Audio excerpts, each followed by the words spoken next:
Selamat bertemu kembali rekan-rekan para pelaku dan peminat profesi auditor internal dimanapun berada.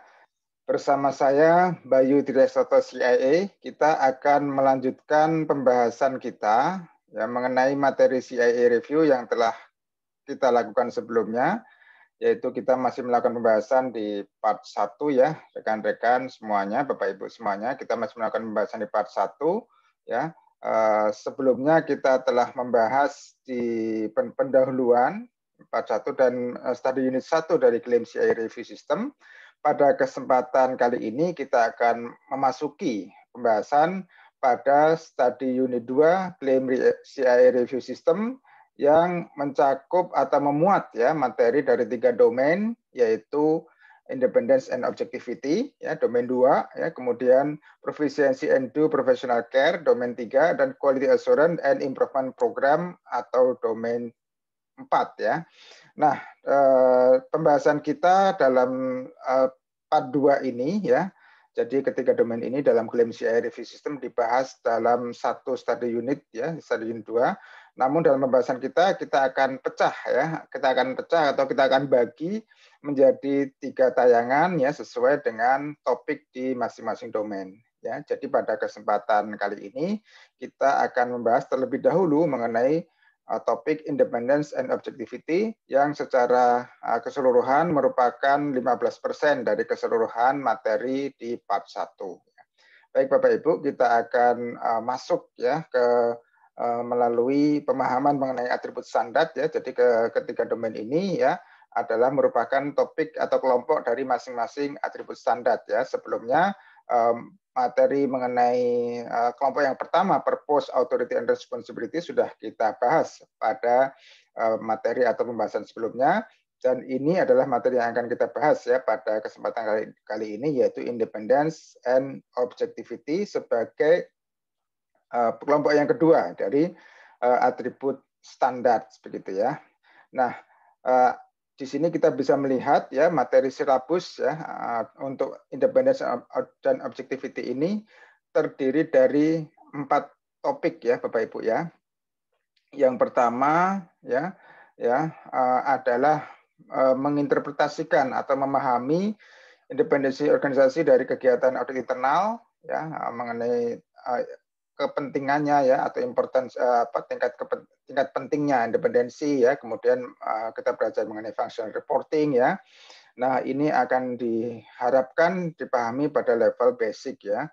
Kemudian yang kedua, mengidentifikasi apakah kegiatan audit internal ini memiliki gangguan dalam independensinya ya, ini juga diujikan dalam level basic ya. Serta yang topik ketiga dan keempat ini adalah terkait dengan pemahaman objectivity yang akan diujikan dalam level proficient ya atau level keahlian ya, diharapkan pemahamannya lebih mendalam ya untuk kedua topik ini ya, yaitu yang ketiga adalah menilai ya, menjaga ya objektivitas individual auditor ya, termasuk menentukan apakah masing-masing auditor ini secara individual memiliki gangguan dalam objektivitasnya ya. Dan kemudian topik keempat adalah menganalisis kebijakan yang mendukung objectivity ya. Nah, ini keduanya diujikan dalam level proficient. Nah, ini kita berangkat dari pemahaman di standar 1100 yang disebutkan seperti ini, bahwa kegiatan audit internal itu harus independen ya, dan auditor internal ya itu harus objektif dalam menjalankan pekerjaan mereka. Jadi di sini kata kunci yang bisa kita pahami di sini adalah bahwa independensi itu melekat pada struktur ya organisasi kegiatan audit internal ya. Jadi sifatnya adalah keorganisasian ya. Oleh karena itu nanti istilahnya di dalam standar adalah independensi organisasi ya, independensi organisasi. Sedangkan objektivitas itu adalah lebih melekat kepada masing-masing individu ya internal auditornya. Ya, jadi nanti istilahnya adalah individual objectivity begitu ya di dalam bahasa standarnya seperti itu. Baik, kita akan melihat ke topik pertama atau aspek pertama yaitu mengenai independensi ya, di mana independensi ini di dalam glossary ya, atau di dalam standar ya. Ini redaksi dalam standar atau di bagian interpretasi dari standar pengindependensi ya. Di sini diberikan pengertian bahwa independensi ini adalah keadaan freedom atau merdeka ya, merdeka dari kondisi yang mengancam kemampuan kegiatan audit internal untuk menjalankan tanggung jawab audit internal ya dengan cara yang bebas dari bias ya, bebas dari bias ya. Kemudian disebutkan bahwa untuk mencapai tingkat independensi ya yang diperlukan ya untuk menjalankan tanggung jawab kegiatan audit internal secara efektif ya, disebutkan bahwa Chief Audit Executive ya atau pimpinan kegiatan audit ya memiliki akses langsung dan tidak terbatas kepada manajemen senior dan board ya. Nah, di sini disebutkan istilahnya senior management dan board. Nanti akan kita lihat ya apa yang dimaksud dengan senior management dan board ya. Nah, kemudian ini adalah satu kata kunci Bapak Ibu ya, bahwa independensi ini dapat dicapai dengan hubungan pelaporan ganda atau dual reporting relationship ya. Jadi di sini disebutkan dual reporting ya. Apa itu dual reporting nanti akan kita bahas pada tayangan atau slide berikutnya ya.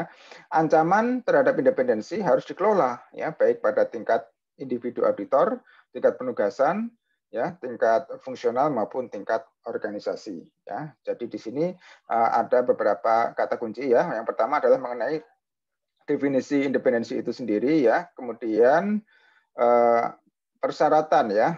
Persyaratan atau kondisi yang dapat mendorong independensi ini adanya akses langsung ya kepada pimpinan tertinggi dari organisasi, dan kemudian juga diberikan panduan adanya istilah atau yang disebut sebagai hubungan pelaporan ganda ya. Di sini istilahnya dual reporting ya. Nah, ini kita bagi ketika ke topik-topik yang mendukung independensi itu ya, dual reporting dan interaction ya. Dan kemudian kita akan melihat hal-hal apa yang akan menjadi gangguan atau akan mengganggu dalam independensi kegiatan audit internal. Nah, kita lihat coba Bapak Ibu mengenai dual reporting ya. Reporting ini kalau kita terjemahkan dalam bahasa Indonesia ya, terjemahan harfiahnya adalah pelaporan ya. Tetapi maksud pengertian reporting di sini adalah pertanggungjawaban ya, atau persetujuan ya, atau bisa dikatakan ketika dikatakan internal audit report kepada board ya, maka maknanya adalah atasan dari internal audit ini adalah board begitu ya. Jadi dual reporting itu menjelaskan atau penerima reporting itu menjelaskan siapa pihak yang menerima pertanggungjawaban atau berwenang memberikan persetujuan ya. Jadi bukan sekedar menyampaikan dokumen laporan begitu ya, pengertiannya seperti itu ya. Mudah-mudahan bisa kita pahami seperti itu. Nah, konsep dual reporting ini Bapak Ibu ya disajikan di dalam dokumen standar ya. Nah, pertama perlu kita pahami terlebih dahulu konteks organisasi ya yang menjadi referensi atau acuan dalam pembahasan di dalam dokumen standar ya. Jadi nanti ada istilah board ya. Kemudian ada istilah senior management ya. Nah, ini dilakukan atau disajikan ya dalam konteks one tier governance system organization ya. Jadi organisasi yang menggunakan sistem satu board ya. Jadi hanya ada satu board ya. Mungkin nanti agak berbeda ya yang sering kita temukan di negara kita ya. Nah, pengertian board di sini adalah suatu unit atau suatu organ ya yang merupakan pimpinan tertinggi dari organisasi ya, di mana di dalamnya ada terdiri dari personil-personil ya, para directors ya, yang diantaranya ada yang merupakan executive director ya, yaitu mereka yang melakukan tugas pengurusan organisasi day to day ya, dan juga ada yang merupakan non executive director ya, yaitu mereka board member ya, anggota dari institusi tertinggi dalam organisasi tetapi tidak involved, tidak terlibat atau tidak melaksanakan kegiatan pengurusan organisasi ya secara day to day ya. Inilah pengertian yang dimaksud dengan board ya, di mana dalam konteks ini hanya ada satu board ya. Nah, kemudian ya executive director ya, pimpinan atau executive director yang menjadi pimpinan atau menjadi anggota board ini dalam sistem ini minimalnya diwakili oleh CEO ya, minimalnya diwakili oleh CEO dan bisa ditambah dengan anggota eksekutif director yang lain ya, misalnya CFO ya, atau member yang lain ya, tergantung dengan struktur governance di dalam masing-masing organisasi, tapi minimal CEO. Nah, CEO ini kemudian akan menjadi pemimpin dari senior management ya, apa yang dikenal sebagai senior management. Di antaranya terdiri dari para chief ya, ada CEO sendiri ya, CFO, Chief Financial Officer, Chief Operating Officer ya, Chief Information Officer dan chief lain ya, sesuai dengan kebutuhan organisasi. Ini yang kita kenal sebagai senior management ya. Nah, nanti di dalam dokumen dokumen panduan ya, nanti akan sering digunakan istilah ini Bapak Ibu ya, board of directors atau board dan senior management. Jadi untuk kita pahami pengertiannya seperti ini ya. Nah, pengertian board and senior management itu seperti ini, karena kalau kita tidak memahami konteksnya, kita bandingkan dengan sistem yang sering kita temui di Indonesia, nanti agak bingung ya, apa yang dimaksud board of directors ya dan senior management ya. Tapi ya, mudah-mudahan dengan pemahaman ini ya bisa membantu kita. Nah, gambaran ideal yang diharapkan dari independensi audit internal ya, di sini diberikan gambaran seperti ini, yaitu Chief Audit Executive ini ya memiliki hubungan functional reporting ya dengan board ya. Dengan board ya.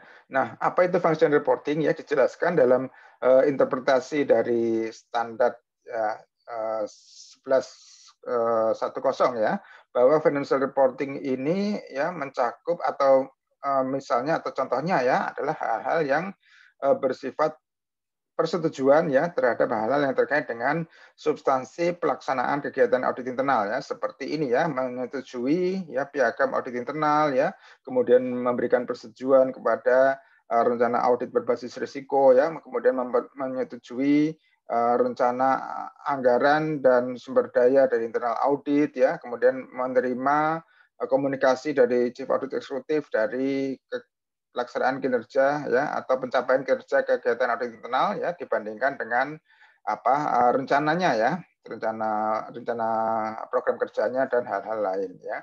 Kemudian juga memberikan persetujuan ya mengenai penunjukan dan pemberhentian dari pimpinan kegiatan audit internal ya. Termasuk juga ini ya, memberikan persetujuan terhadap remunerasi bagi Chief Audit Executive ya, remunerasi kompensasi ya bagi pimpinan kegiatan audit internal ya. Nah, ini termasuk bagian dari functional reporting ya. Kemudian membuat membuat inquiry ya atau menanyakan ya, kepada manajemen ya, dan Chief Audit Executive untuk menentukan, untuk melihat atau untuk menguji atau mereview apakah ada pembatasan ruang lingkup dan sumber daya ya yang tidak semestinya begitu ya. Jadi menjaga agar kegiatan audit internal ini memiliki sumber daya yang diperlukan dan tidak ada pembatasan terhadap ruang lingkupnya. Inilah contoh-contoh functional reporting ya, atau hubungan pelaporan atau pertanggungjawaban atau hubungan fungsional ya. Nah, ini idealnya adalah dari Chief Audit Executive ini reportingnya adalah ke board secara keseluruhan begitu ya. Jadi diharapkan di sini kegiatan audit internal ini ya memiliki kedudukan atau status yang kuat ya. Sedangkan di aspek pelaporan yang kedua yaitu administrative reporting ya, ini di assign atau jalurnya adalah kepada CEO atau Chief Executive Officer ya. Administrative reporting ini apa? Administrative reporting ini adalah hal-hal terkait dengan administratif ya, persetujuan, misalnya persetujuan realisasi atau eksekusi anggaran ya. Jadi ini hanya di aspek eksekusinya saja ya Bapak Ibu ya. Ya, sedangkan isinya sudah disetujui di sini ya. Tetapi dalam hal eksekusinya tetap memerlukan suatu prosedur ya, suatu prosedur formal ya. Nah, ini dikenal sebagai administrative reporting atau juga hal-hal terkait dengan administrasi kepegawaian dari Chief Audit Executive ya. Misalnya Chief Audit Executive mau cuti ya, kemudian mau ada kenaikan pangkat yang harus dituangkan dalam dokumen formal ya, maka ini termasuk dalam hal-hal yang dikenal dengan administrative reporting. Nah, ini idealnya adalah ke CEO atau Chief Executive Officer ya. Artinya di sini administrative reporting ini adalah kepada pejabat senior ya atau paling tinggi di dalam jajaran manajemen. Nah, intinya dari hubungan ini diharapkan adalah bahwa kegiatan audit internal ini ya yang direpresentasikan dengan kedudukan dari pimpinannya ini mempunyai kedudukan yang kuat ya karena dia mempunyai jalur pertanggungjawaban atau pelaporan secara fungsional kepada board dan jalur pelaporan administratif kepada pimpinan tertinggi dari manajemen sehingga diharapkan ini sekali lagi diharapkan kedudukan Chief Audit Eksekutif dan juga kegiatan audit internal ini memiliki posisi yang kuat di dalam organisasi. Nah, ini yang diharapkan oleh standar ya yang dalam pembahasannya menggunakan konteks one tier organization governance system ya. Nah, kalau kita bandingkan dengan di negara kita nanti agak beda ya. One tier governance system ini banyak diterapkan di negara-negara Anglo-Saxon ya. Negara-negara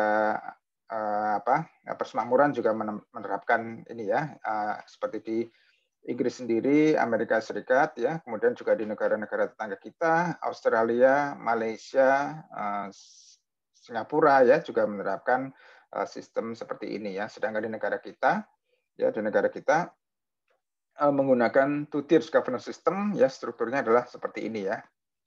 Yang kita kenal ada yang disebut sebagai board of Dewan Komisioner ya atau Board of Commissioner dan ada yang disebut sebagai Board of Director atau Dewan Direktur ya. Jadi nanti ini yang mungkin akan menjadi rancu ya kalau kita membaca istilah Board of Directors di dalam dokumen standar, ya, maka kalau kita bandingkan dengan sistem kita akan mengacunya ke sini begitu ya.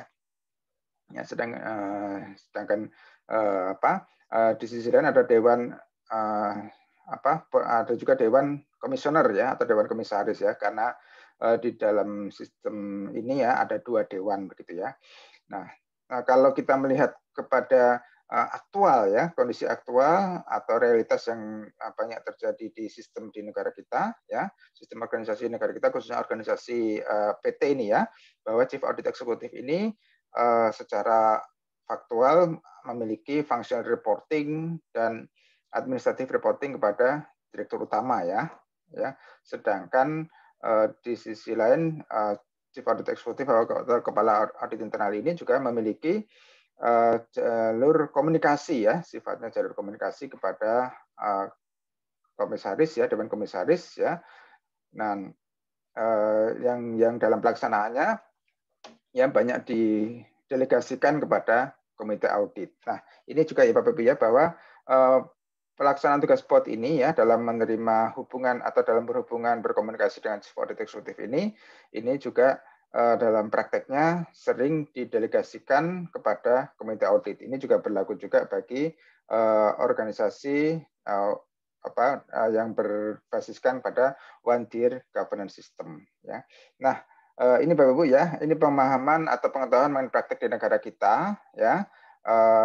Untuk keperluan ujian ya, ini bisa kita abaikan ya untuk keperluan ujiannya dengan keperluan ujian untuk pemahaman mengenai ujian kita konteksnya kita mengikuti ini ya dalam kita melakukan atau dalam rangka persiapan ujian ya kita mengikuti konteks ini ya.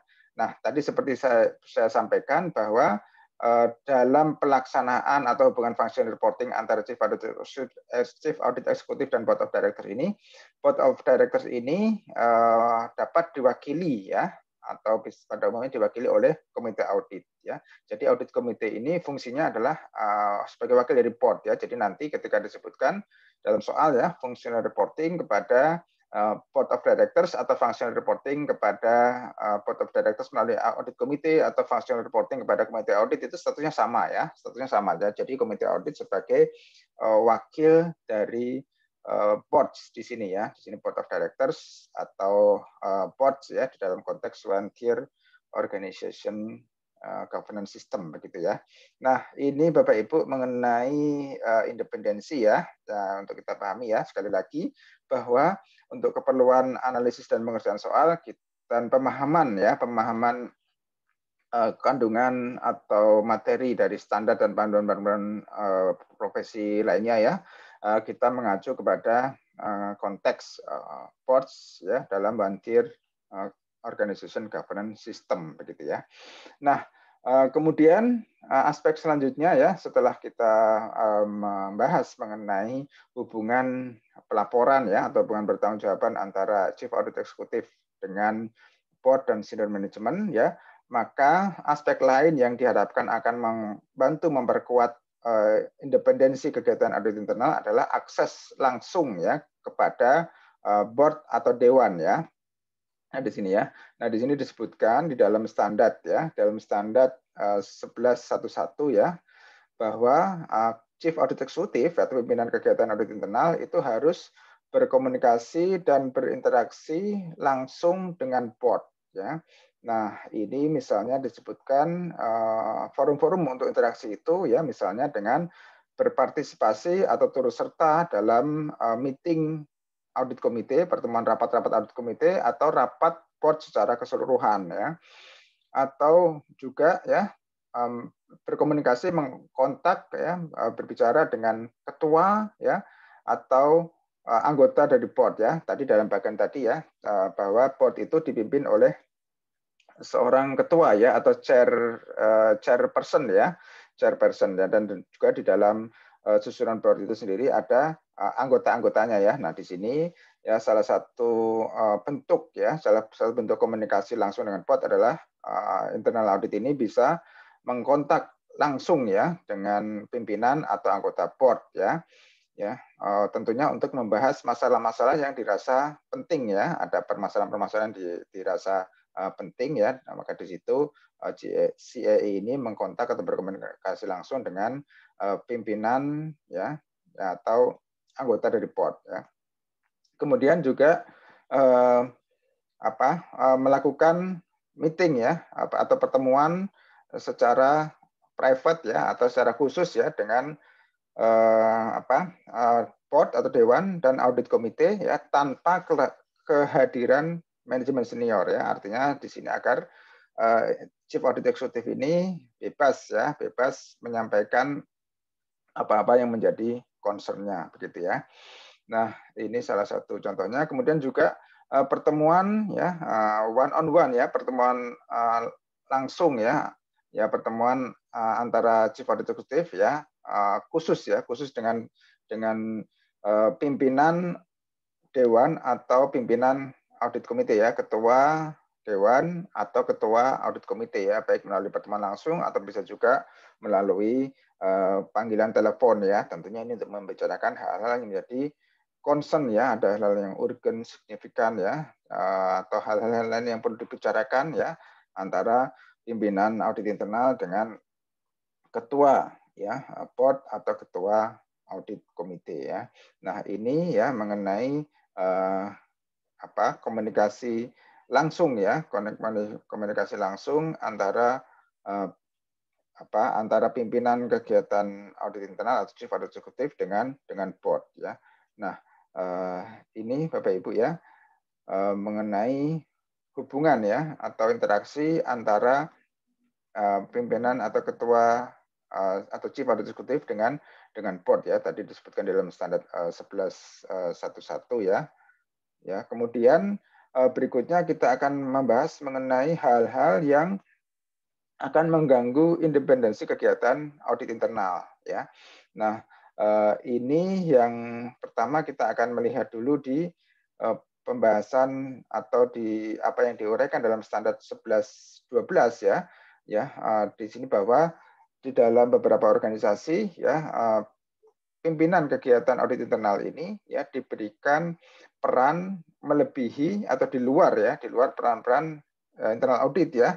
Nah, sering kita lihat ada pimpinan audit internal yang juga ditugaskan juga untuk mengkoordinir atau menangani manajemen risiko ya, misalnya makanya title-nya adalah Head of Internal Audit and Risk Management misalnya ya, atau juga diberikan tugas untuk mengkoordinir dari aspek compliance ya, dan juga hal-hal lain mungkin sebagai ini ya Chief of Ethics Officer misalnya ya, seperti itu ya. Jadi ada beberapa kemungkinan terhadap pimpinan kegiatan audit internal ini diberikan tugas untuk mengkoordinir aspek-aspek yang lain ya. Nah, di sini disebutkan dalam standar ya, ketika Chief Audit Executive ini ya memiliki ya atau diharapkan memiliki peran atau tanggung jawab yang berada di luar kegiatan audit internal ya, safeguard ya atau pengaman harus ada ya atau harus diselenggarakan pengaman untuk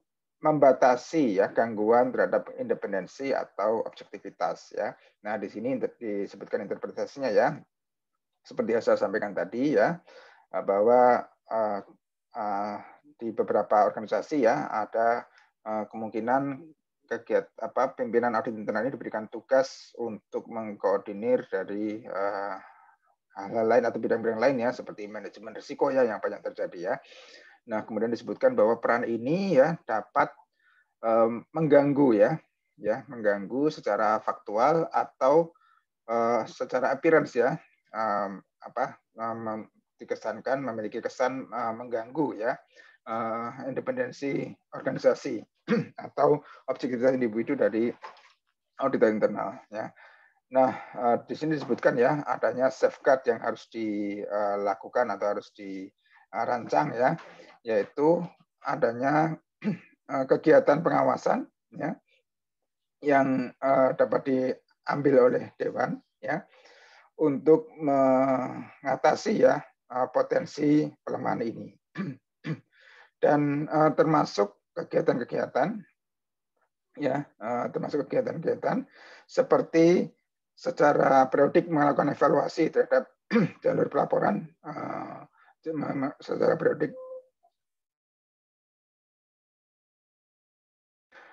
secara periodik melakukan evaluasi terhadap jalur pelaporan ya dan tanggung jawab serta menyusun ya mengembangkan atau mendevelop ya proses alternatif untuk mendapatkan assurance terkait dengan area yang merupakan tanggung jawab tambahannya ya. Jadi untuk area-area salah satu alternatifnya ya, salah satu alternatif dari pengaman ini untuk area-area yang juga menjadi tanggung jawab dari kepala audit internal ini, assurance-nya atau auditnya, kegiatan assurance-nya akan dilakukan oleh pihak lain ya selain kegiatan audit internal ya. Jadi ini bisa kita pahami bahwa ketika ada tambahan tanggung jawab ya di luar kegiatan audit internal, maka di situ akan muncul potensi gangguan ya bagi independensi kegiatan audit internal untuk mereview area yang dimaksud begitu ya.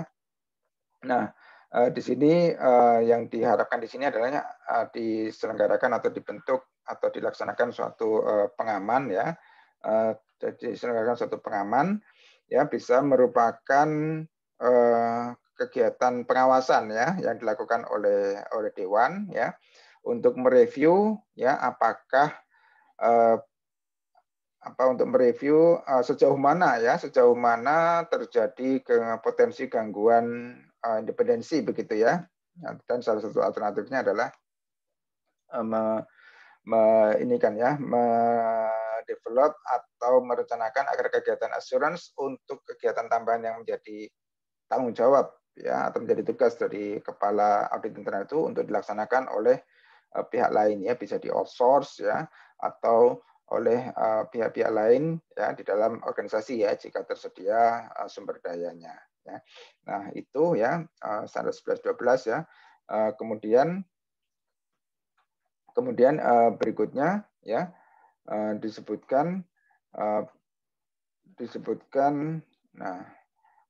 kemudian disebutkan ini ya di 11.30 ini ya disebutkan kegiatan assurance ya yang untuk fungsi yang dimana kegiatan di mana kepala audit internal ini memiliki tanggung jawab ya itu harus di review atau diawasi ya oleh pihak di luar kegiatan audit internal ya. Nah, ini dijelaskan ya seperti tadi saya sampaikan kegiatan-kegiatan atau tanggung jawab tambahan ya apabila ada bidang yang menjadi bidang tambahan di luar kegiatan audit internal yang menjadi tanggung jawab dari kepala audit internal, maka penugasan assurance terhadap fungsi ini ya harus di review ya, harus diawasi oleh pihak lain di luar kegiatan audit internal begitu ya.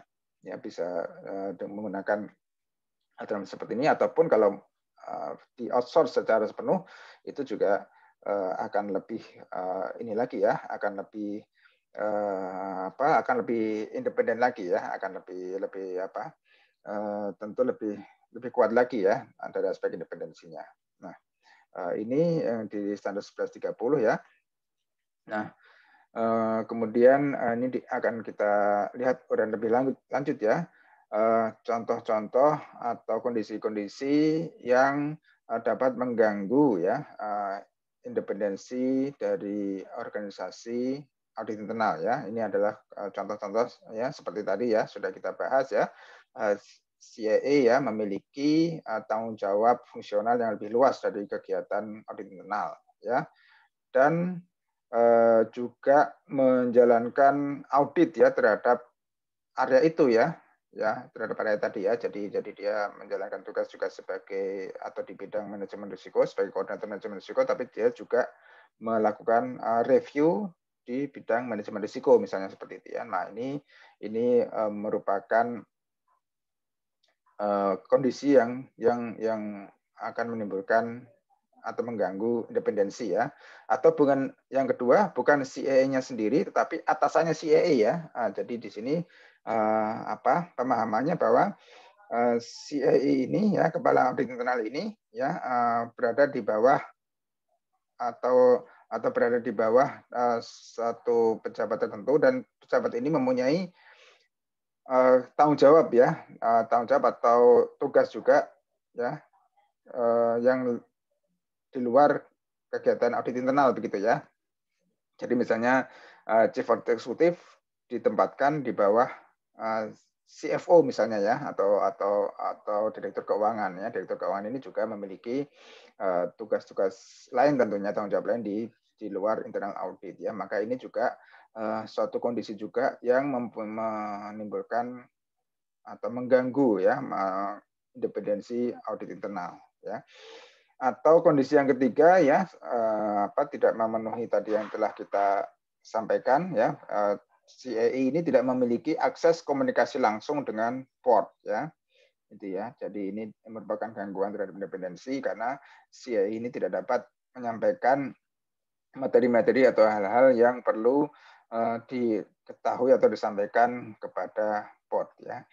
Nah, kemudian kondisi berikutnya, contoh dari gangguan independensi ini adalah bahwa budget ya atau anggaran dari kegiatan audit internal ini dikurangi pada suatu tingkat tertentu ya, di mana sehingga kegiatan audit internal ini tidak dapat memenuhi tanggung jawabnya ya sebagaimana dijelaskan di dalam piagam audit internal ya. Nah, ini kondisi-kondisi yang menimbulkan gangguan terhadap independensi audit internal gitu ya. Nah, ini Bapak Ibu, kemudian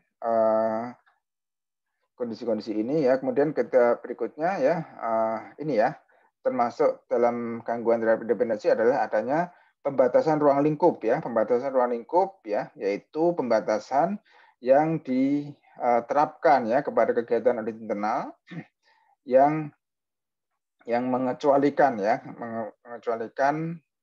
atau yang menghalangi kegiatan audit internal ini untuk mencapai tujuan dan rencana-rencananya ya. Nah, misalnya pembatasan ruang lingkup ini ya terwujud dalam pembatasan mengenai lingkup kegiatan yang didefinisikan dalam piagam audit internal ya. Kemudian juga membatasi atau pembatasan terhadap akses dari kegiatan audit internal terhadap catatan ya, personel ya, dan properti-properti atau aset-aset fisik yang relevan untuk melaksanakan penugasan ya, dan juga pembatasan atau terhadap rencana kerja penugasan yang telah disetujui ya. Jadi terhadap pembatasan dalam pelaksanaan rencana kerja yang telah disetujui ya. Ya, kemudian pembatasan juga dapat terjadi dalam hal membatasi internal audit dalam melaksanakan prosedur-prosedur penugasan yang diperlukan ya, dan juga bentuk pembatasan yang lain adalah pembatasan dalam anggaran keuangan ya, dalam anggaran biaya ya, dan juga pembatasan-batasan dalam staffing plan ya, dari ketersediaan sumber daya manusia untuk mendukung tugas internal audit ya. Nah ini beberapa contoh pembatasan ya, pembatasan ruang lingkup ya, contoh-contoh pembatasan ruang lingkup ya. Nah itu Bapak Ibu bentuk-bentuk gangguan ya terhadap independensi ya. Kita melihat dari standarnya ya, ada standar-standar yang relevan, kemudian contoh bentuk-bentuk pembatasannya ya. Tadi ada kondisi-kondisi ya, kondisi-kondisi internal pimpinan kegiatan audit internal ini memiliki tanggung jawab di luar audit internal ya, atau atasannya ya, atau audit internal ini kepala audit internal ini bertanggung jawab ya kepada pejabat tertentu ya, yang pejabat ini juga memiliki tanggung jawab operasional ya. Nah, itu juga termasuk dalam gangguan independensi ya. Termasuk juga tadi ya kondisi-kondisi adanya pembatasan anggaran ya, pembatasan akses ya. Kemudian juga tidak tersedianya akses langsung dari ketua atau pimpinan kegiatan internal ini ya, tidak memiliki akses langsung untuk berkomunikasi dengan board ya, atau dengan pimpinan tertinggi dari organisasi. Nah ini Bapak Ibu ya, pembahasan mengenai independensi ya. Kita akan coba lanjutkan lagi ya, kita lanjutkan lagi pembahasan kita ya mengenai aspek berikutnya, yaitu objectivity ya. Kita akan bahas mengenai objektivitas ya, di mana di sini diberikan pengertian ya mengenai objektivitas ya. Ini adalah redaksi atau uraian dalam standar dari interpretasi dari standar ya, bahwa objectivity adalah sikap mental ya, sikap mental yang tidak bias ya, yang yang diperlukan untuk ya agar internal auditor ini menjalankan penugasannya ya dengan cara yang mereka yakini ya, bahwa produk ya, pekerjaan mereka ya dilaksanakan ya dengan dengan kualitas yang tidak terdapat kompromi dalam kualitas ya. Artinya ya objektivitas ini ya diperlukan, atau suatu kondisi mental ya, suatu kondisi mental yang tidak bias ya untuk untuk mendukung ya, sebagai pendukung bagi auditor internal untuk menjalankan tugas mereka ya, dan tidak ada kompromi terhadap kualitas ya. Nah, kemudian disebutkan juga bahwa objectivity ini ya meminta ya bahwa internal auditor ini tidak menempatkan ya judgement atau pertimbangan profesional mereka ya terhadap audit matters atau hal-hal terkait dengan kegiatan audit ya kepada pihak lain begitu ya. Jadi pertimbangan profesional mereka dalam audit ini tidak dipengaruhi oleh pihak lain begitu ya. Nah, kemudian disebutkan bahwa ancaman terhadap objektivitas ini ya harus dikelola pada tingkat individu ya, penugasan, fungsional, fungsi, dan tingkat organisasi ya. Nah, ini mengenai objektivitas ya. Nah, ada beberapa hal ya mengenai objektivitas ini ya, diantaranya adalah mengenai konflik of interest nih ya. Ini konflik of interest yang sebagai suatu hal yang akan menghalangi objektivitas ya. Kemudian bagaimana objektivitas ini harus dikelola dalam organisasi audit internal ya, serta hal-hal apa yang akan mengganggu ya, yang akan menimbulkan gangguan terhadap objektivitas ya. Nah, kita akan coba lihat ya satu persatu ya, bahwa ya di sini disebutkan pengertian objektivitas ya di dalam standar 1120 ya. Jadi kalau tadi individual dibahas dalam standar 1110 ya. Nah, objektivitas ini dibahas dalam standar 1120 ya. Kita lihat di sini judulnya adalah individual objectivity ya. Jadi kembali lagi ya, seperti tadi telah kami sampaikan bahwa objektivitas ini ya lebih penekanannya lebih kepada individu ya auditor internal. Ya, sedangkan independensi tadi lebih kepada organisasi audit internal ya, organisasi kegiatan audit internal ya. Nah, disebutkan dalam standar seperti ini ya, bahwa auditor internal itu harus memiliki ya sikap yang tidak memihak dan tidak bias ya, dan mencegah ya timbulnya konflik of interest ya, atau benturan kepentingan ya. Dalam interpretasinya disebutkan bahwa konflik interest adalah situasi ya di mana auditor internal ini ya yang memiliki sebagai pihak yang memiliki atau menjalankan posisinya berdasarkan kepercayaan ya. Jadi internal auditor ini bekerja dalam dengan dasar kepercayaan ya, sama dengan beberapa profesi yang lain ya, banyak profesi yang lain bekerja berdasarkan kepercayaan ya. Ini kita ulangi ya, bahwa konflik of interest ini situasi di mana auditor internal yang sebagai pihak yang menjalankan tugasnya berbasis atau berdasarkan kepada kepercayaan memiliki ya kepentingan yang bertentangan ya, kepentingan profesional yang bertentangan dengan kepentingan pribadinya begitu ya. Nah, pertentangan kepentingan ini akan membuat kesulitan ya, akan menimbulkan kesulitan bagi internal auditor itu untuk menjalankan tugasnya secara tidak memihak begitu ya. Nah, disebutkan juga bahwa yang ini perlu kita perhatikan bahwa konflik kepentingan ini ya tetap ada bahkan jika tidak terdapat tindakan ya, bahkan jika tidak terdapat tindakan yang tidak etis atau tidak tepat ya. Jadi tidak harus selalu diwujudkan dalam bentuk terjadinya perbuatan ya yang yang dikhawatirkan ya, yang diduga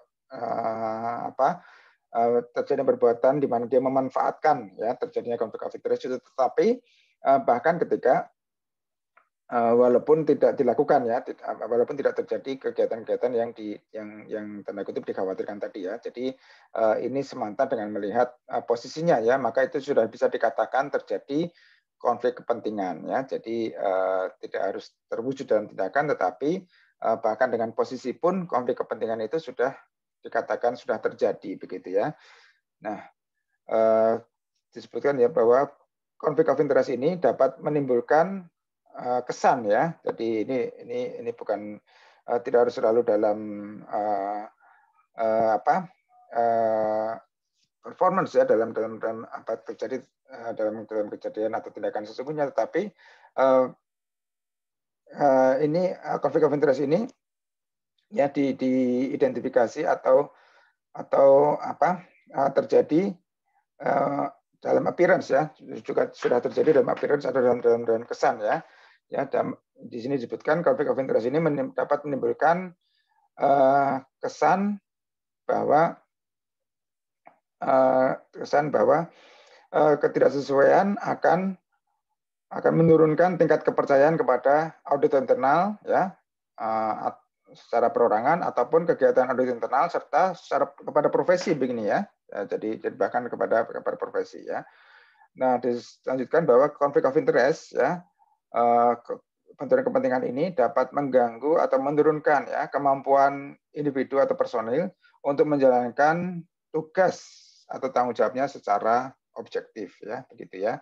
Nah, ini mengenai konflik of interest ya, mengenai pengertian dan pengaturannya ya.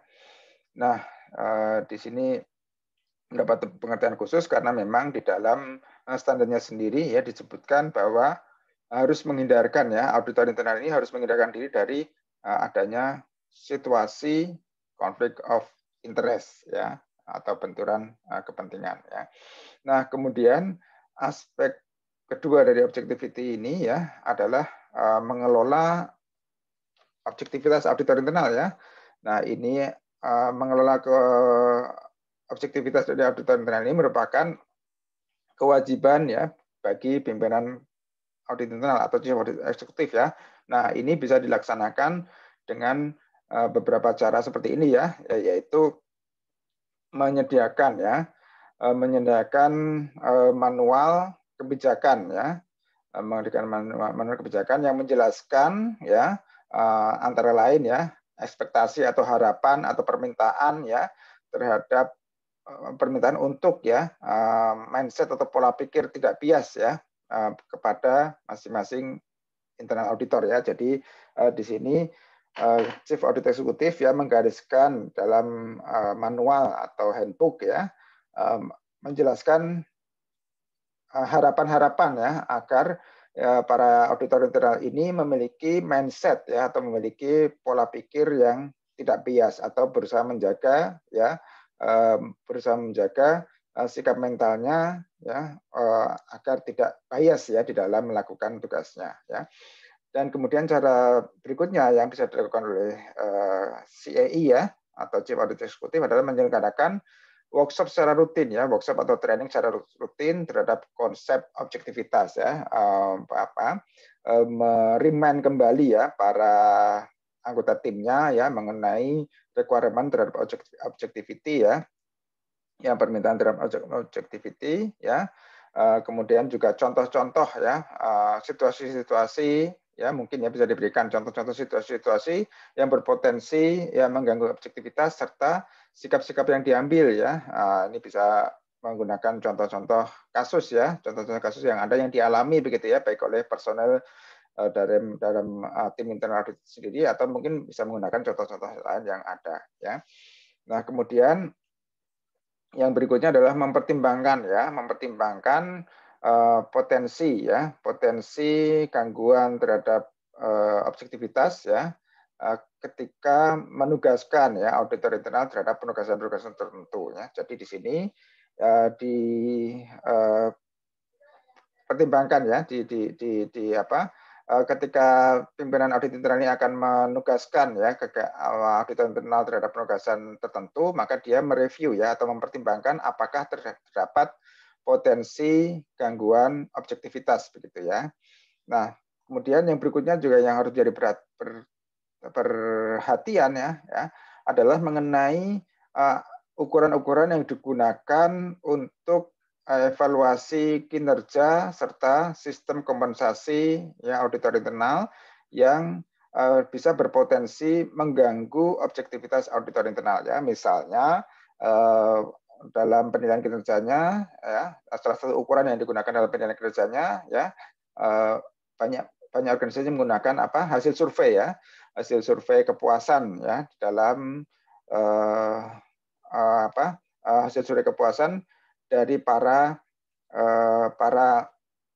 pihak terkait ya sebagai ukuran kinerja auditor internal. Nah, ketika ini digunakan ya, maka akan muncul potensi internal auditor ini ya menghindari materi-materi hasil audit atau temuan-temuan yang berpotensi akan menimbulkan ketidakpuasan ya bagi para pihak terkait ya, mitra kerja, auditi, klien audit dan sebagainya. Sehingga di sini ya yang dikhawatirkan di sini adalah dalam pelaksanaan tugasnya akan menimbulkan kecenderungan seperti itu ya, kecenderungan auditor internal ini menghindari akan menyampaikan hasil-hasil audit yang tidak menyenangkan ya, yang akan menimbulkan ketidakpuasan bagi para pihak terkaitnya ya. Nah, ini tentunya akan menimbulkan gangguan terhadap objektivitas dan secara overall ya dapat menurunkan efektivitas dari kegiatan audit internal ya. Nah, atau sebaliknya ya ketika kinerja ya dalam ukuran kinerja itu digunakan ukuran misalnya jumlah temuan atau hasil audit ya berupa observasi atau temuan, maka ini juga bisa berpotensi ya menimbulkan dorongan bagi auditor internal untuk memperbanyak temuan yang sebetulnya tidak perlu menjadi temuan begitu ya. Jadi ini juga di sisi lain juga berpotensi menimbulkan gangguan terhadap objektivitas auditor internal di dalam menjalankan tugasnya. Nah, ini harus disadari ya, sehingga sistem kompensasi dan sistem evaluasi kinerja ini harus dirancang sedemikian rupa sehingga tetap bisa ya mendorong para auditor internal ini untuk bekerja secara optimal, tetapi tidak menimbulkan dampak ya berupa penurunan atau gangguan terhadap objektivitasnya ya. Nah, ini Bapak Ibu ya. Nah, kemudian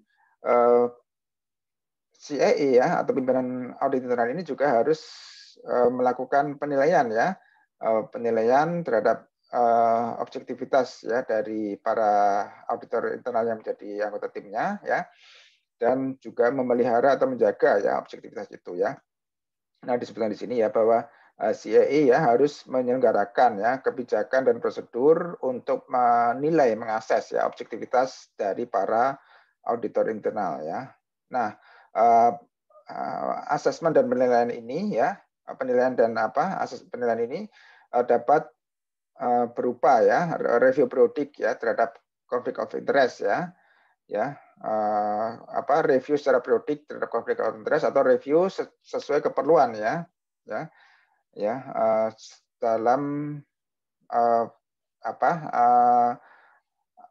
atau di dalam ini ya, jadi begini ya. Jadi asesmen ini bisa dalam bentuk review secara periodik ataupun review ketika diperlukan ketika pimpinan audit internal itu akan menugaskan atau dalam tahap-tahap pelaksanaan penugasan begitu ya. Nah, artinya secara periodik atau secara sesuai keperluan CAE ini ya atau pimpinan audit internal ini mesti melakukan review mengenai apakah ada konflik of interest ya dari para auditor internalnya ya.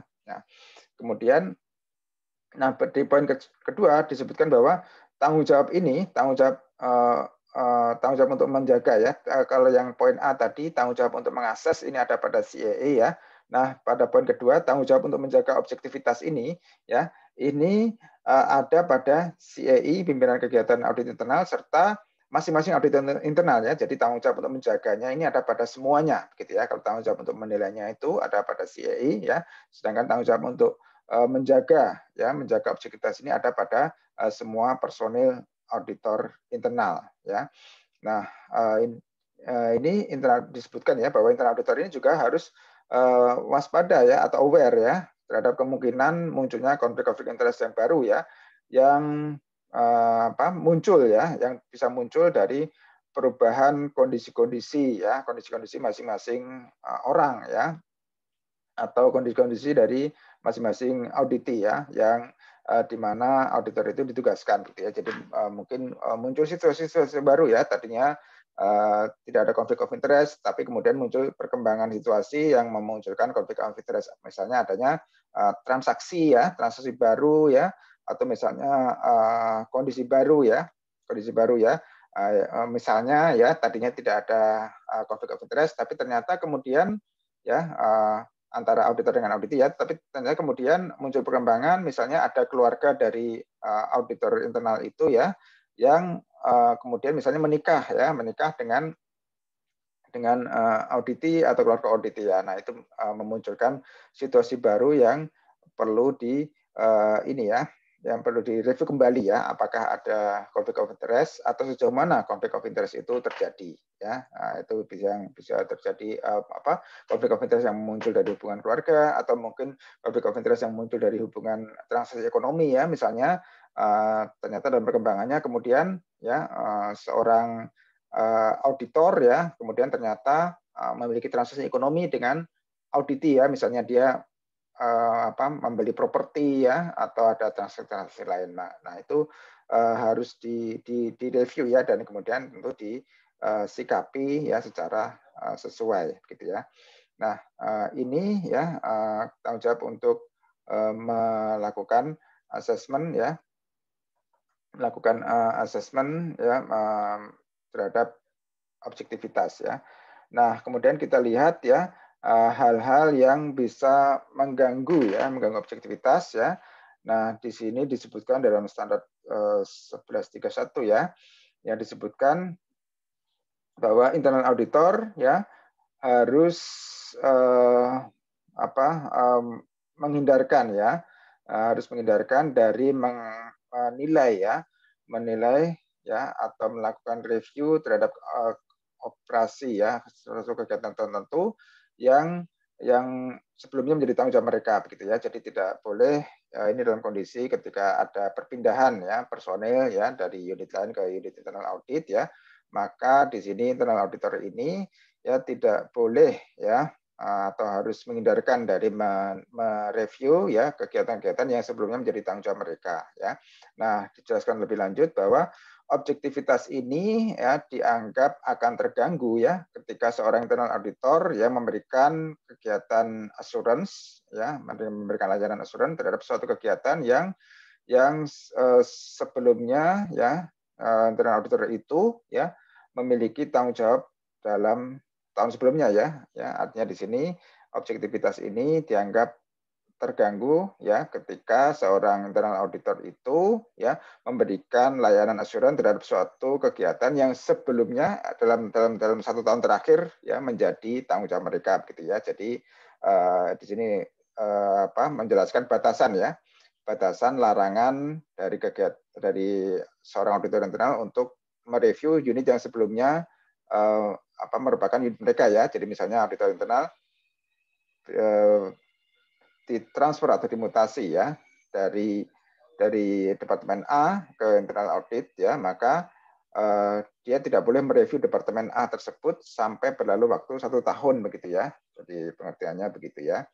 Nah, di standar berikutnya disebutkan bahwa kegiatan audit internal ini dapat memberikan layanan assurance ya dalam suatu kegiatan yang sebelumnya di suatu kegiatan yang sebelumnya mereka memberikan layanan consulting ya. Artinya ya layanan assurance ini dapat diberikan kepada area yang sebelumnya menjadi area consulting mereka ya. Jadi begitu ya. Jadi di sini hal di atas ini tidak berlaku untuk consulting ya. Jadi artinya ketika misalnya sebelumnya internal auditor memberikan layanan consulting terhadap satu unit tertentu ya, maka setelah itu dia masih tidak ada halangan atau tidak ada kendala objektivitas ketika kemudian dia melakukan audit terhadap area itu begitu ya. Nah, di sini dijelaskan bahwa nature atau sifat dari consulting ini tidak mengganggu objektivitas ya dan individual objectivity ini ya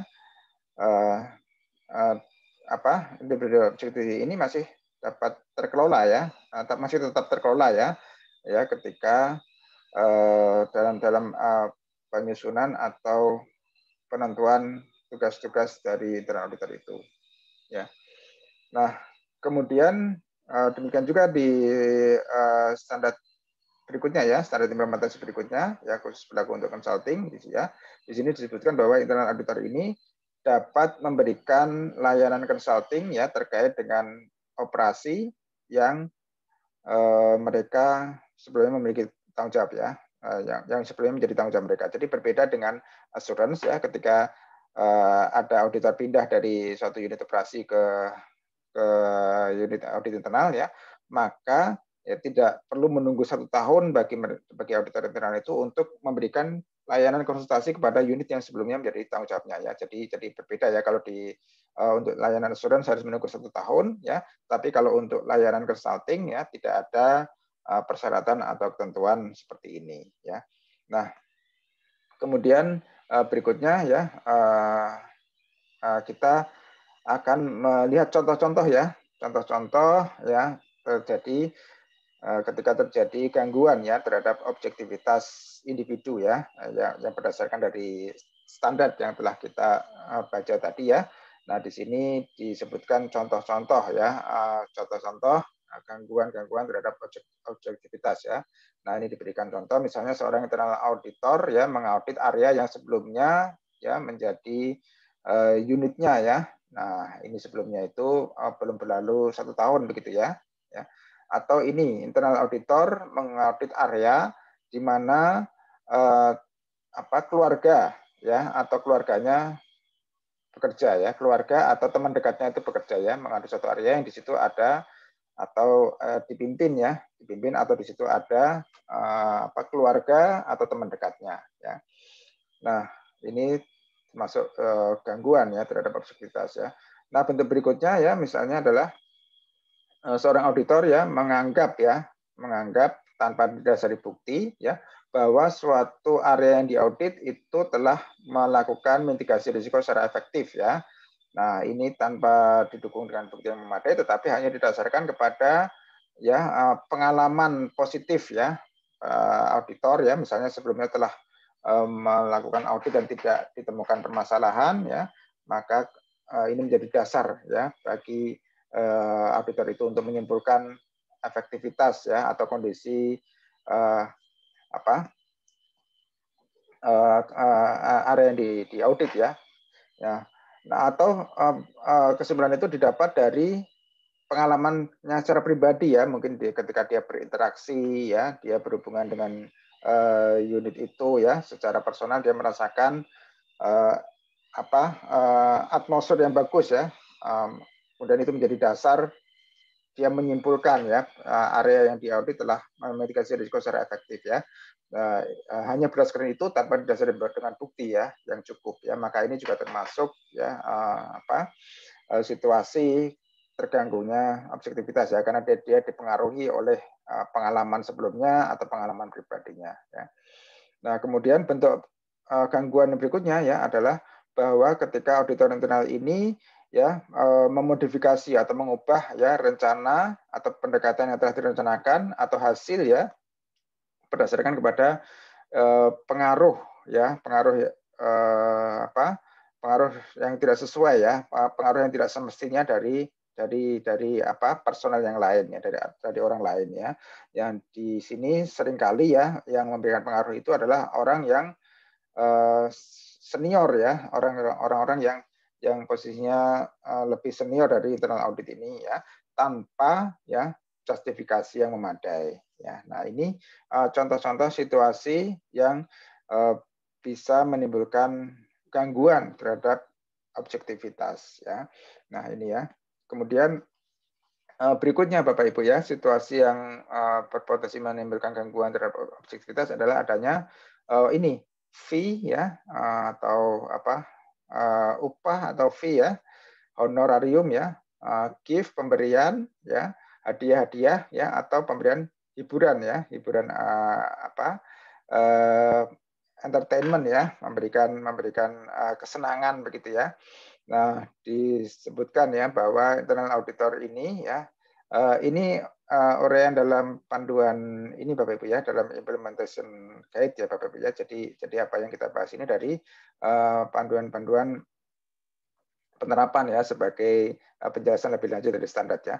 Nah, disebutkan bahwa internal auditor ini diharapkan ya tidak menerima fee ya, hadiah atau entertainment hiburan ya dari karyawan lain, klien, customer ya, supplier ya, atau pihak-pihak lain ya yang memiliki hubungan bisnis yang dapat menimbulkan ya kesan bahwa objektivitas auditor ini telah terganggu begitu ya. Nah, ini idealnya internal auditor ini tidak menerima hal-hal ini ya dari pihak-pihak manapun ya yang akan berpotensi mengganggu atau menimbulkan kesan ya terganggunya objektivitas dari auditor internal itu ya.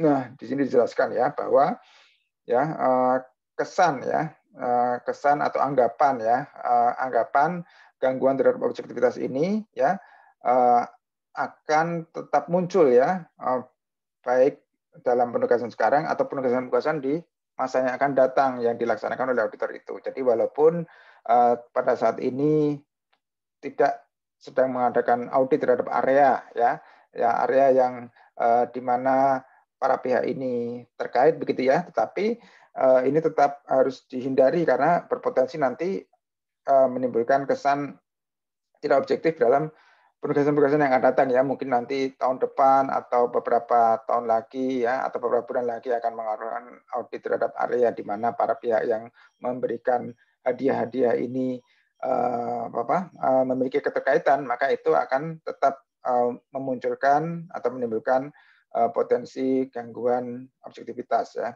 gitu ya. Nah, berikutnya juga disebutkan bahwa status penugasan itu bukan merupakan, tidak dapat dipertimbangkan sebagai justifikasi dalam menerima hadiah ya, fee maupun hiburan-hiburan ini ya. Jadi tadi ya, walaupun saat ini tidak sedang mengaudit ya area itu ya, atau misalnya auditnya sudah selesai begitu ya, maka itu tidak bisa dianggap sebagai justifikasi dalam penerimaan hal-hal itu ya. Namun demikian di poin berikutnya disebutkan bahwa penerimaan item-item yang sifatnya untuk promosi ya, kan ada ya item-item yang digunakan untuk promosi seperti alat tulis, kalender ya, atau sampel-sampel produk ya, mungkin juga jaket ya, t-shirt yang lain-lain yang merupakan promotional item ya, barang-barang yang merchandise atau barang-barang yang digunakan untuk promosi yang juga tersedia ya untuk semua karyawan ya, untuk orang-orang atau karyawan lain ataupun masyarakat ya, serta memiliki nilai yang minimal ya, tidak terlalu material, maka ini dianggap tidak mengganggu pertimbangan profesional dari audit internal. Jadi untuk hal seperti ini masih diperkenankan ya Bapak Ibu ya, item-item yang sifatnya proporsional ya, tersedia untuk karyawan lain ataupun publik ya, dan tidak memiliki nilai yang signifikan ya, atau memiliki nilai yang minimal ya, tidak terlalu mahal ya. Nah ini ya masih bisa diterima ya kalau hal seperti ini ya. Nah berikutnya diharapkan bahwa internal auditor ini ya segera melapor ya adanya tawaran-tawaran ya, jadi adanya tawaran-tawaran fee atau hadiah yang material ya. Kalau ada tawaran-tawaran mengenai item-item atau hal ini yang material, maka mereka internal auditor ini diharapkan segera melapor kepada pimpinannya atau atasannya begitu ya. Nah begitu. Kemudian berikutnya adalah tanggung jawab ya, tanggung jawab. Kita akan melihat mengenai tanggung jawab yang bisa menimbulkan gangguan terhadap objektivitas begitu ya. Nah ini di sini ada dua hal Bapak Ibu ya. Yang pertama adalah rekomendasi ya, rekomendasi terhadap penerapan suatu sistem. Nah, di dalam ada kemungkinan situasi ya, mungkin ini juga sering terjadi juga ya, bahwa ada situasi ketika suatu unit akan meluncurkan suatu prosedur tertentu, maka dia meminta kepada internal auditor untuk mereview ya, mereview prosedur yang akan dijalankan dan memberikan rekomendasi yang dianggap perlu ya. Nah hal ini disebutkan ini tidak mengganggu objektivitas ya, ketika kemudian internal audit ini akan melakukan audit terhadap area itu begitu ya. Jadi di sini disebutkan bahwa rekomendasi terhadap suatu rekomendasi terhadap suatu pengendalian yang perlu diterapkan terhadap suatu prosedur yang sedang dalam proses untuk implementasi ya, manakala itu dilakukan maka itu dianggap tidak mengganggu ya. Tetapi hal-hal lain ya seperti ini ya, misalnya merancang, menerapkan ya, atau mendraft ya, merancang prosedur ya, maka ini dianggap mengganggu objektivitas ya. Ya jadi artinya di sini ya, di sini dibahas ya, adanya suatu kondisi-kondisi ketika internal auditor ini diminta berpartisipasi di dalam penerapan suatu sistem ya, atau dalam satu hal ya, dalam satu hal misalnya dalam peluncuran prosedur baru begitu ya, prosedur. Nah, dianggap tidak menimbulkan gangguan objektivitas apabila peran ya atau partisipasi auditor itu adalah pada tahap atau pada batasan mereview dan memberikan rekomendasi ya terhadap sistem atau prosedur baru yang akan diluncurkan itu. Tetapi ya manakala ya internal auditor ini mengambil peran dalam perancangan ya, mengambil peran dalam perancangan ya, instalasi ya, penerapan ya, atau mendraft suatu prosedur, maka ini dianggap sebagai gangguan terhadap objektivitas begitu ya. Nah, ini harus disadari ya. Jadi yang bisa dilakukan adalah sebatas mereview dan memberikan rekomendasi-rekomendasi terhadap pengendalian kegiatan pengendalian yang diperlukan begitu ya. Nah, ini Bapak Ibu ya mengenai objektivitas ya, baik mengenai pengertiannya ya maupun pengertian konflik of interest ya, kemudian langkah-langkah untuk mengelola objectivity ya, serta ini ya hal-hal yang menimbulkan gangguan terhadap objektivitas ya. Nah, kemudian ya pada bagian berikutnya kita akan membahas mengenai permintaan ya, persyaratan pengungkapan manakala terjadi gangguan-gangguan terhadap independensi maupun objektivitas ya. Nah, di sini dijelaskan di standar 1130 ya manakala terjadi gangguan terhadap independensi atau objektivitas ya, maka disebutkan bahwa jika independensi atau objektivitas itu terganggu dalam fakta atau dalam kesan ya. Jadi di sini ada dua ya, ada dua hal dari gangguan terhadap independensi dan objektivitas ini ya, yaitu in fact ya dalam fakta atau dalam appearance atau secara kesan ya. Kesan ini tadi ya, walaupun belum terjadi secara faktual tetapi menimbulkan kesan gangguan ya. Maka disebutkan detail ya atau rincian dari impairment ini, gangguan ini harus disampaikan kepada pihak-pihak yang sesuai ya, pihak-pihak yang tepat gitu ya. Sifat ya dari pengungkapan ini tergantung kepada sifat gangguannya ya. Nah, di sini dijelaskan juga ya bahwa gangguan terhadap independensi organisasi dan objektivitas individual ini dapat termasuk tapi tidak terbatas kepada konflik of interest ya, tadi itu sudah kita bahas ya, pembatasan ruang lingkup ya, tadi sudah kita bahas juga ya, dan juga pembatasan terhadap akses terhadap catatan ya, personil dan properti, dan pembatasan ruang lingkup ya, pembatasan sumber daya ya, pembatasan terhadap sumber daya seperti anggaran kegiatan begitu ya, tidak ini sebagai termasuk dalam gangguan terhadap independensi dan objektivitas ya.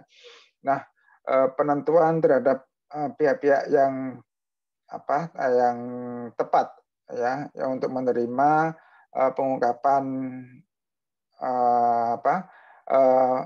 penentuan dari pihak-pihak yang tepat yang mana detail dari impairment atau terhadap gangguan terhadap independensi dan objectivity ini akan diungkapkan ya, itu tergantung kepada harapan terhadap kegiatan audit internal ya, dan tanggung jawab kepala audit eksekutif ya, tanggung jawab ke pimpinan kegiatan audit internal kepada manajemen senior dan board ya, yang sebagaimana dijelaskan dalam piagam audit internal ya, dan juga sifat dari impairment ya. Jadi pengungkapan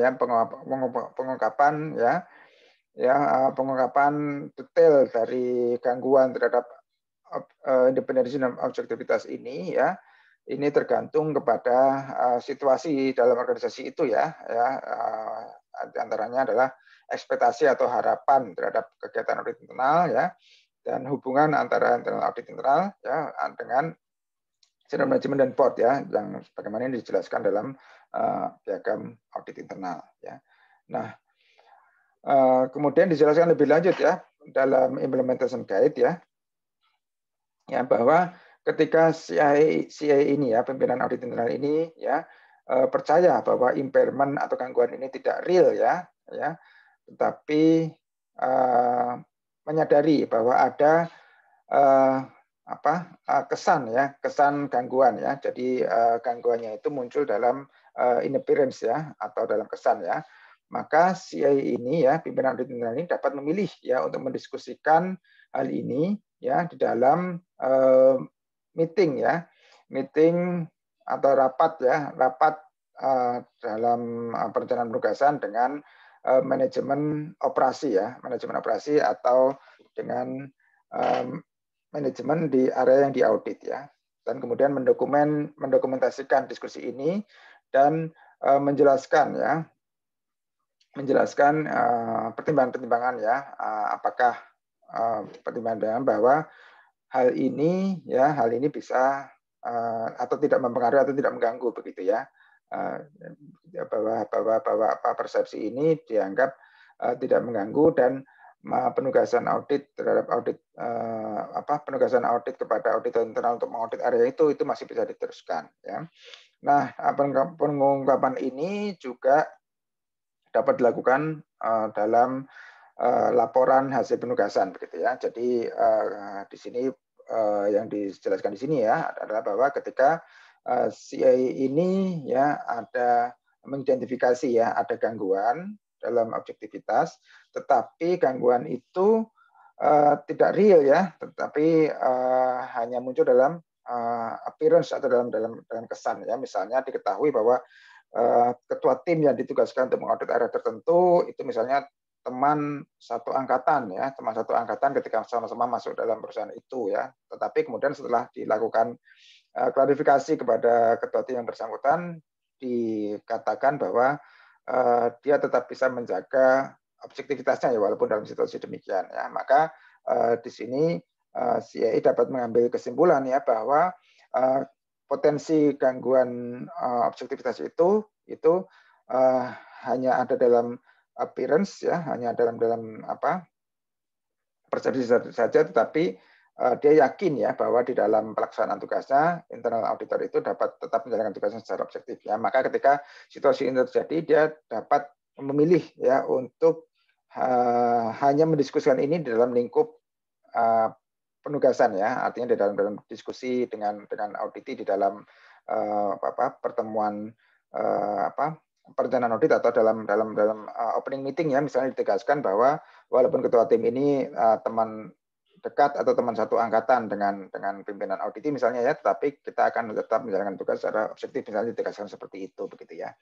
Nah ini situasi salah satu situasi ya. Nah kemudian situasi lain bahwa ketika CA ini menganggap ya bahwa gangguan ini nyata ya dan dapat mengganggu ya dapat mengganggu kemampuan dari auditor internal itu ya untuk melaksanakan tugasnya secara objektif ya, maka CA ini ya dapat mendiskusikan ya gangguan ini terhadap board atau senior manajemen dan mencari dukungan mereka untuk mengatasi situasi ini gitu ya. Jadi ini kondisi ketika gangguan ini ya sedemikian nyata ya dan signifikan ya, maka ini bisa CI bisa memilih ya untuk mendiskusikan hal ini dengan pimpinan senior begitu ya.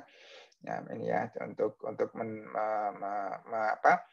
mendapatkan dukungan mereka ya. Nah ini dalam hal diperlukan tentunya ya, tetapi ketika ini bisa diatasi oleh CI sendiri ya, maka itu mungkin tidak perlu sampai didiskusikan kepada pihak pimpinan senior dari organisasi. Misalnya CAI bisa mengatasi gangguan objektivitas dari salah satu auditornya dengan mengganti dengan personel yang lain. Nah kemudian ketika impairment ini muncul setelah penugasan ini dilaksanakan ya, dan ini akan mempengaruhi kehandalan dari hasil penugasan ya, maka CIA akan mendiskusikan ini dengan manajemen senior dan manajemen operasi serta board ya, maka terhadap kondisi ini ya. Jadi ketika kondisi gangguan ini diketahui setelah audit ini selesai dilaksanakan ya, dan ini cukup signifikan sehingga mengganggu ya kehandalan laporan, maka CIA mendiskusikan dengan para pihak terkait ya, yaitu antara lain dengan manajemen operasional ya atau auditi ya, bahkan bisa juga manajemen senior dan juga dengan board ya. Nah ini Bapak Ibu ya pembahasan ya mengenai independensi dan objektivitas ya, pembahasan mengenai independensi dan objektivitas ya. Kita sudah bahas ya mengenai silabus yang ada ya, kemudian pengertian independensi ya, hal-hal yang berpotensi mengganggu independensi ya, kemudian aspek-aspek yang terkait dengan independensi ya, tadi ada dual reporting dan juga interaksi langsung terhadap dewan ya, dan juga kita lanjutkan pembahasan dengan objektivitas ya, pengertiannya ya, kemudian kita bahas mengenai konflik of interest ya, serta aspek-aspek pengelolaan ya di dalam objektivitas ya, tadi ya diantaranya adalah menjadi tanggung jawab Chief Audit Eksekutif untuk menyelenggarakan menyusun ya kebijakan dan prosedur ya untuk menjaga objektivitas dari masing-masing internal auditor ya, serta melakukan review secara periodik ya, termasuk juga melakukan penilaian ya secara periodik, dan juga poin yang penting adalah bahwa kewajiban untuk menjaga objektivitas ini ada melekat pada masing-masing auditor internal ya. Kalau tadi kewajiban untuk menilai objektivitas itu ya ada pada Chief Audit Eksekutif, tapi kewajiban untuk menjaga objektivitas itu ada pada masing-masing auditor internal ya. Kemudian berikutnya kita juga sudah membahas mengenai permintaan pengungkapan ya ketika terjadi gangguan terhadap independensi dan objektivitas ya. Tadi ada beberapa kondisi ya, yang intinya adalah bahwa ketika terjadi gangguan itu maka CAA itu harus mengungkapkan ya kepada pihak-pihak yang dipandang perlu ya, itu tergantung pada sifat dari gangguan itu ya, kemudian juga dampaknya, kemudian dari harapan-harapan ya, situasi organisasi ya, konteks dari masing-masing organisasi ya. Nah ini CIA harus mengungkapkan kepada pihak-pihak terkait ya, sesuai dengan tadi ya, sifat gangguan dan juga konteks organisasinya, serta juga tentunya adalah dampak dari gangguan itu. Nah ini Bapak Ibu pembahasan kita mengenai independensi dan objektivitas ya. Pembahasan kita mengenai independensi dan objektivitas sebagai bagian pertama ya, sebagai bagian pertama dari tiga subtopik ya, tiga subtopik ya, dari atau tiga topik dari study unit 2 dari klaim CIA review system ya. Nah pembahasan mengenai topik berikutnya dan juga latihan soal nanti akan kita lakukan dalam kesempatan berikutnya ya. Baik, terima kasih atas perhatian Bapak Ibu rekan semuanya ya. Mudah-mudahan apa yang kita bahas pada kesempatan ini ya dapat membantu kita ya dalam persiapan untuk ujian CIA ya. Saya Bayu Triasoto CIA mengucapkan terima kasih dan akan kita lanjutkan insya Allah pembahasan kita pada kesempatan berikutnya. Mohon maaf atas segala kekurangan. Terima kasih atas perhatian Bapak Ibu sekalian. Sampai bertemu kembali ya. Wassalamualaikum warahmatullahi wabarakatuh.